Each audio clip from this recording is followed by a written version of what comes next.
Episode की शुरुआत में हम गॉन और किलोआ को देखते हैं जो अभी ट्रेन के अंदर होते हैं, क्योंकि ये फैंटम ट्रूप से भाग रहे थे और भाग भाग के कितना भागते तो ट्रेन को पकड़ लिया होता है और ट्रेन की मदद से जा रहे होते हैं, लेकिन वो ट्रेन अचानक से इमरजेंसी की वजह से रुक जाती है। इसके बाद माफिया का एक बंदा दिखाया जाता है जिसके पास अभी कॉल आया है और पता लगता है कि फैंटम ट्रूप ने अभी हमला कर दिया है और इसको पता लगता है कि फैंटम ट्रूप के जो मेंबर्स हैं वो बहुत ही ज्यादा ताकतवर है। एक एक मेंबर एक मतलब पूरे जो सोल्जर की बटालियन होती है उसको संभालने के लायक है। और तभी हम इसकी भी आवाजें सुनती है, जो बंदा फोन कर रहा था उसकी आवाजें सुनते हैं और वो भी वहीं पे मारा जाता है। और इसके बाद ये कमांड देता है कि पता लगाओ कि आखिरकार कितने एनिमे हैं चारों तरफ। इसके बाद हमें नियोन दिखाई जाती है जो अभी भी सो रही होती है, क्योंकि उसको चॉप पड़ा था ना सिर के ऊपर, तो अभी भी सो रही होती है। और जो लाइट नो स्टार्ट होता है ये जाके अपने एक और बॉडीगार्ड से पूछता है कि मेलोडी और बाशो आ गए क्या, लेकिन वो बॉडीगार्ड बोलते हैं कि वो दोनों अभी तक नहीं आए, क्योंकि जो यॉर्क न्यू सिटी है उसके अंदर ट्रैफिक लगा हुआ है, भारी ट्रैफिक लगा है, जिसकी वजह से वो वहीं पे स्टक हो चुके हैं। और तब ये बोलता है कि हमें किसी भी तरह से निकालना होगा नियोन को यहाँ से, नियोन का यहाँ पे रहना खतरे से खाली नहीं है, और वो एम्बुलेंस को बुलाने के लिए बोलता है। इसके बाद कुरापिका अपने दिल के अंदर सोचता है कुछ तो गलत हो रहा है, कोई एक बंदा नियोन को लेके आया और उसके लिए डॉक्टर भी बुला के ले आया, लेकिन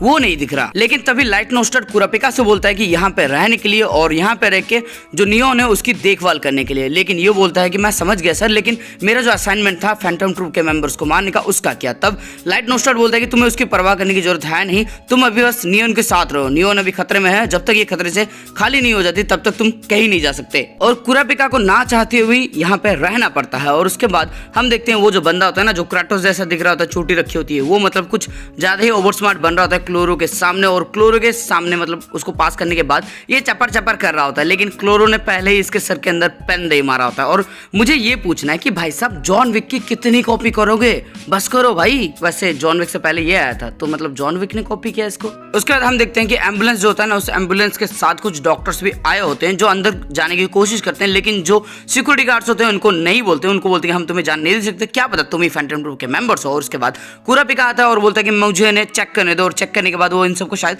अंदर भी लेके चला जाएगा। उसके बाद हम उसी ट्रेन को देखते हैं जिसके अंदर गॉन और किलोआ होते हैं, और गॉन और किलोआ बोलते हैं ये ट्रेन कब तक ऐसी ही रहेगी। और तब किलोआ बोलता है कि हम ज्यादा देर यहाँ पे नहीं रह सकते, और गॉन बोलता है कि फिर तो हमें कुछ सोचना होगा, और किलोआ बोलता है कि हमें दौड़ के ही शायद जाना होगा। और इसके बाद ये दोनों दौड़ने लगते हैं ट्रेन के सामने, और शायद ये दौड़ के ही अपना बाकी का जर्नी पूरा करने वाले हैं। उसके बाद हम नियोन की देखते हैं जिसके सामने अभी डॉक्टर आ चुका है, और डॉक्टर बोलता है कि कोई गड़बड़ी नहीं हुई, सब कुछ ठीक है, लेकिन हम इसको यहाँ पे ज्यादा देर के लिए नहीं रख सकते, हमें इसको हॉस्पिटल तक लेके जाना होगा। इसके बाद वो जो माफिया का बंदा है वो कुरापिका से बोलता है कि तुम तो असैसिन की टीम में थे और तुम यहाँ पे छुपे बैठे हो, तुम्हें तो फैंटम ट्रूप के साथ फाइट करना चाहिए, शायद तुम डर गए उससे। लेकिन लाइट नोस्टार्ट बोलता है कि मुझे पता है कि इसको टेंडर ने हायर किया था, लेकिन मेरी डॉटर अभी खतरे में है और मैं उसको अभी जाने नहीं दे सकता, लेकिन मैं वादा करता हूँ कि ये जो बिल्डिंग है इसको मैं गार्ड करने की जिम्मेदारी लेता हूँ और तुम जाके उनसे खुद फाइट ले लो। उसके बाद हम बाहर का सीन देखते हैं जहाँ पे ये सब बातें कर रहे होती हैं कि आखिर ये ऑक्शन कब स्टार्ट होगा, आखिरकार हो क्या रहा है। और मेरे से कुछ बोलता है कि बाहर क्या हो रहा है मुझे पता नहीं, कोई मेरा फोन मुझे दे दो। और तभी हम कुरापिका को देखते हैं जो अपने दिमाग के अंदर सोच रहा होता है कि जितने भी सारे लोग हैं ये सब बड़े बड़े गैंग के लीडर्स हैं, लेकिन ये सिर्फ ये दिखाने के लिए यहाँ पे आए हैं कि ये ट्रूप से नहीं डरते, लेकिन एक्चुअली में इनकी भी फटी पड़ी होती है। उसके बाद हम एक बंदे को देखते हैं जो एक गार्ड से जाके बातें कर रहा था, बोलता है कि मुझे मेरा फोन दे दो, मुझे मेरा वेपन दे दो, मुझे तुम्हारे ऊपर भरोसा नहीं है, वगैरह वगैरह चपर चपर कर रहा होता है। उसके बाद कुरापिका अपने दिल के अंदर सोचने लगता है कि अगर वो अंदर आ जाएंगे तो फिर जो सिचुएशन जो हमें कंट्रोल में लग रही है वो आउट ऑफ कंट्रोल बहुत ही जल्दी हो जाएगी। और उसके बाद हम देखते हैं कि कुरापिका को किसी का कॉल आता है, और ये कोई और नहीं, ये गॉन का कॉल होता है जो बोलता है कि हम फैंटम ट्रूप के हाथों लग गए थे। और तब ये बोलता है कि तुम बेवकूफ हो, तुम्हें पता नहीं है कि फैंटम ट्रूप कितना ज्यादा खतरनाक है, तुम्हें उससे दूर रहना चाहिए। इसके बाद किलोआ गॉन से फोन ले लेता है और बोलता है कि देखो हमें नहीं पता था कि वो कितना ज्यादा खतरनाक है, लेकिन जब मैं उनसे मिला तो मुझे पता लग गया कि वो कितना ज्यादा खतरनाक है। और सुनो, हमें तुम्हारी मदद की जरूरत है उनको रोकने के लिए। और ये बताता है कि इसको मतलब लोकेशन के बारे में पता है, उनका जो बेस है ना उसके लोकेशन के बारे में पता है। और लेकिन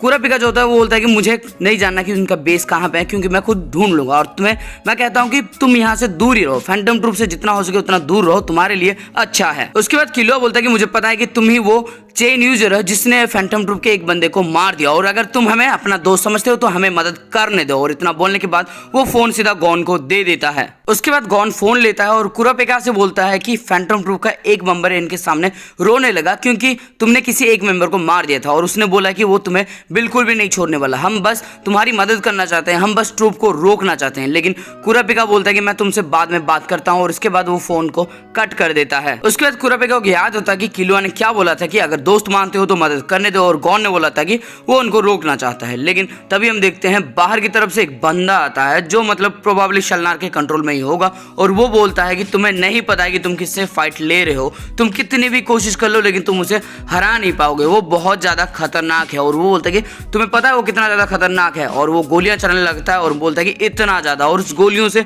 बहुत सारे लोग मर जाते हैं, लेकिन इनके पास भी वेपन्स होते हैं तो इसको भी वो प्रोबेबली मार देने वाले हैं। और उसके बाद हम देखते हैं शलनार को जो बोलता है कि अरे यार मेरा खिलौना फिर से टूट गया, अब मुझे एक और खिलौना की जरूरत होगी। उसके बाद हम कुरापिका को देखते हैं जो एक कवर के अंदर छुपा होता है क्योंकि गोलियां चल रही होती है, और तभी इसको कोई बताता है कि कोई एक मेंबर तो बिल्डिंग के अंदर आ चुका है। और उसके बाद सीधा सीन शिफ्ट हो जाता है जहां पे हम फ्रैंकलिन को देखते हैं जो तबाही मचा रहा होता है अपने 9 बुलेट की मदद से। माची भी बहुत लोगों को मार रही होती है और हिसोका अपने ही स्टाइल में छत के ऊपर बैठ के आराम से सब कुछ देख रहा होता है। उसके बाद हम उसी माफिया के मेंबर को देखते हैं जो अपना नाम बीन बताता है और बताता है कि उसको टेंडोन से जल्दी कनेक्ट करवाओ, और तभी उसको आवाज आती है और ये बोलता है कि अरे इसी जगह पे तो अभी 2000 लोग इकट्ठा होने वाले थे फैंटम ट्रूप को मारने के लिए। लेकिन तब हम देखते हैं कि जिस जगह पे मतलब ये लोग ठहरे हुए थे वहां पे अभी आग लग चुकी है, यानी कि वहां पे अभी धमाका हो गया है और शायद जो 2000 बंदे इन्होंने बुलाए थे वो सबके सब अब मारे जा चुके हैं। उसके बाद कुरापिका को दिखाया जाता है जो सोच रहा होता है कि जो कोई भी इंट्रोडर होगा वो जरूर ट्रूप का मेंबर होगा, और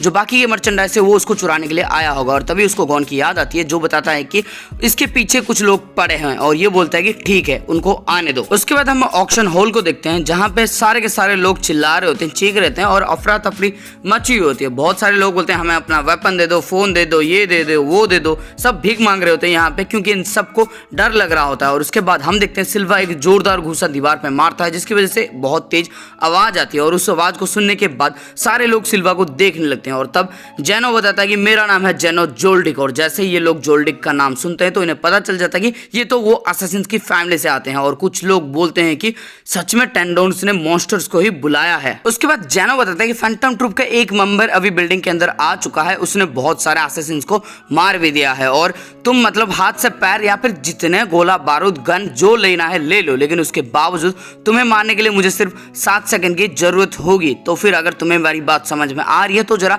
चुपचाप बैठे रहो, और जब तक हम ना कहें तब तक शांत रहो और इंतजार करो जब तक हम कोई इन्फॉर्मेशन तुम्हें ना दें। इसके बाद हम सिल्वा को देखते हैं जो एक असैसिन के पास आता है जिसके सर के अंदर एक पेन लगा होता है और किसी ने इसको पेन से मार दिया होता है, और वो बोलता है कि मैं प्रेजेंस को फील नहीं कर पा रहा, जिसने भी इसको मारा उसको फील नहीं कर पा रहा। और तभी जो जेनो होता है वो बोलता है फिर तो मुझे इनका इस्तेमाल करना होगा, भले ये टेक्निक थोड़ी सी मतलब हालत खराब कर देती है, थोड़ा सा थका देती है, लेकिन उसका यूज करना होगा। लेकिन तभी सिल्वा बोलता है कि ये बिल्डिंग बहुत बड़ी है, आप कर तो पाओगे ना। और तभी जेनो बोलता है कि तुम बेवकूफ हो, मैं इससे 3 गुना ज्यादा बड़ा ऑरा क्रिएट कर सकता हूँ। इसके बाद जेनो बोलता है कि हमें छत से नीचे आना होगा ताकि हम पता लगा सकें, और वो बोलता है कि एक चीज तो मैं मानता हूँ कि हाँ इस काम के लिए पैसे बहुत कम मिलते हैं। उसके बाद हम कुरापिका को दिखते हैं जो ऊपर की तरफ बढ़ रहा होता है ताकि वो किसी तरह से उस फैंटम ट्रूप के मेंबर को पकड़ सके, लेकिन तभी उसको कॉल आता है लाइट नोस्टार्ट का जो बोलता है कि तुम लेट हो, तुम्हें जल्दी से यहाँ पे आना होगा, तुम्हें नियोन के साथ रहना होगा ताकि जो भी खतरा हो तुम उसको एलिमिनेट कर सको। और उसके बाद कुरापिका बोलता है यस सर बोलता है, और ये सीधा चला जाता है नियोन के पास। उसके बाद जेनो और सिल्वा एक दरवाजा खोल के अंदर जाते हैं और जहां पे हम देखते हैं क्लोरो इन दोनों के सामने होता है। उसके बाद क्लोरो सिल्वा को उसके नाम से पुकारता है और सिल्वा बोलता है कि अच्छा तो तुम्हें मैं अभी तक याद हूं, और क्लोरो बोलता है कि कैसे भूल सकता हूं, तुमने मेरे आंखों के सामने मेरे ही बंदे को मार दिया, मेरे ही मेंबर को तुमने मेरे ही आंखों के सामने मारा था, मैं तुम्हें इतनी आसानी से कैसे भूल सकता हूं। उसके बाद सिल्वा अपने डैड से बोलता है कि जरा सतर्क रहिएगा, ये जो बंदा है ये किसी की भी एबिलिटी को चुरा सकता है। उसके बाद क्लोरो आगे बढ़ने लगता है, सिल्वा और जेनो धीरे धीरे आगे बढ़ने लगते हैं, लेकिन अचानक से ये सब अपनी रफ्तार पकड़ लेते हैं। और तब हम देखते हैं सिल्वा बड़ी तेजी से क्लोरो की तरफ बढ़ता है, उसको एक जोरदार किक मारने की कोशिश करता है, लेकिन क्लोरो भी बहुत तेज होता है, वो उसको आसानी से डॉज कर लेता है। लेकिन उसके बाद जब जेनो उसके ऊपर अटैक करता है तो इसको डॉज नहीं कर पाता और जेनो का हाथ सीधा इसके चेहरे पे लगता है, जिसकी वजह से इसका चेहरा पूरी तरह से कट जाता है। उसके बाद सिल्वा एक जोरदार पंच मारता है इसको, जिसको ये मतलब सिर्फ डिफेंड कर पाता है अपने हाथों की मदद से, लेकिन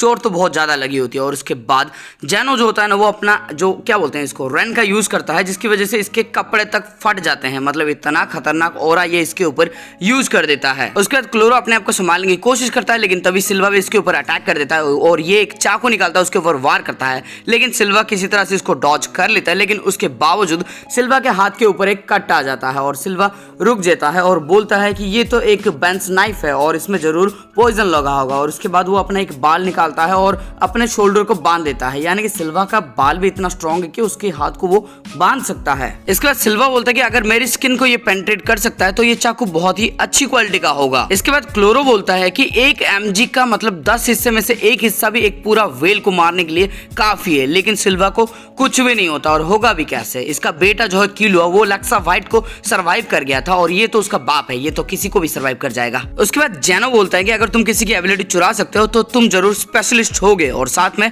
तुम किसी की भी एबिलिटी ऐसे इतनी आसानी से नहीं चुरा सकते, तुम्हें उसके लिए कुछ कंडीशन को फिलअप करना पड़ता होगा। और तभी ये बोलता है कि बिल्कुल सही, ये बूढ़ा आदमी तो काफी तगड़ा कॉम्पिटिटिव लगता है मेरा। उसके बाद जेनो बोलता है कि जब तुम हमसे फाइट कर रहे होगे तब तुम हमारी एबिलिटी को चुरा नहीं सकते इतनी आसानी से, और ये प्रूव है, तुमने जो चाकू को पकड़ा है ना ये प्रूव है उस चीज का। और तब ये मतलब उसकी तरफ एक बार देखता है और उसके बाद इस चाकू को फेंक के अपना ऑरा दिखाने लगता है। उसके बाद जेनो सिल्वा से बोलता है कि तुम्हें मेरी मदद करनी होगी, जैसे ही मैं उसको पकड़ लूंगा वैसे ही तुम उसको मार देना, अगर उसके बीच मेरी जान भी निकल जाती है तुम्हारी वार से तो फिर पीछे मत हटना। और सिल्वा बोलता है कि ठीक है डैड। उसके बाद जेनो अपने हाथ के ऊपर ऑरा को फोकस करता है और सीधा उसकी तरफ बढ़ने लगता है और हम देखते हैं कि जेनो का ऑरा कुछ ज्यादा ही खतरनाक होता है, बहुत ही ज्यादा खतरनाक होता है। और तब हम देखते हैं ये जो क्लोरो होता है ना ये भी एक बुक को कंजर करता है और इसका एक स्पेशल टेक्निक होता है जिसका नाम होता है स्किल हंटर बैंडिट्स सीक्रेट, और उसको वो अभी यूज करने वाला होता है। और उसके बाद हम आउल का फोटो देखते हैं और ये आउल का जो फन क्लोथ है उसको भी कंजर करता है, यानी कि ये आउल के साथ कुछ करना चाहता है, मतलब ये जो क्लोथ है उसके साथ ये कोई डिफेंसिव या फिर अटैकिंग टेक्निक को यूज करना चाहता है। उसके बाद जेनो अपने हाथ में एक नैन बॉल क्रिएट करता है और बाद में उसको एक ड्रैगन का शेप दे देता है और इस ट्रिक का नाम होता है ड्रैगन हेड। उसके बाद जेनो एक अटैक करता है ड्रैगन लेंस नाम के, जिसके हम देखते हैं कि एक ड्रैगन जैसा नैन का एक क्रिएचर आ जाता है जो इसके ऊपर लगातार अटैक कर रहा होता है और ये बहुत बार उसको डॉज करता है और अपनी जो क्लोथ होता है ना इसकी मदद से इसको आसानी से डॉज भी कर पा रहा होता है। जेनो इस ड्रैगन को बड़े ही आसानी से कंट्रोल करके उसके ऊपर वार करवा रहा होता है, लेकिन जेनो खुद उसके पास नहीं जा रहा होता और जेनो को अब तक समझ में आ चुका होता है कि जो बुक इसने पकड़ा है उस बुक के अंदर ही सारी जो एबिलिटी है वो सील है, अगर ये बुक इसके हाथ से निकल जाता है तो ये जो एबिलिटी है ये भी इसके हाथ से निकल जाएगी, लेकिन ये भी तो एक कंजर्ड आइटम ही है तो ये इसको कहीं पे भी बुला सकता है, कहीं पे भी फ्री में यूज कर सकता है, लेकिन इसको अपने हाथ में इस बुक को पकड़ना होता है। इसके बाद जेनो बहुत सारे अटैक करता है क्लोरो के ऊपर, लेकिन वो सिर्फ इन सबको डॉज कर रहा होता है, बचने की कोशिश कर रहा होता है। और तभी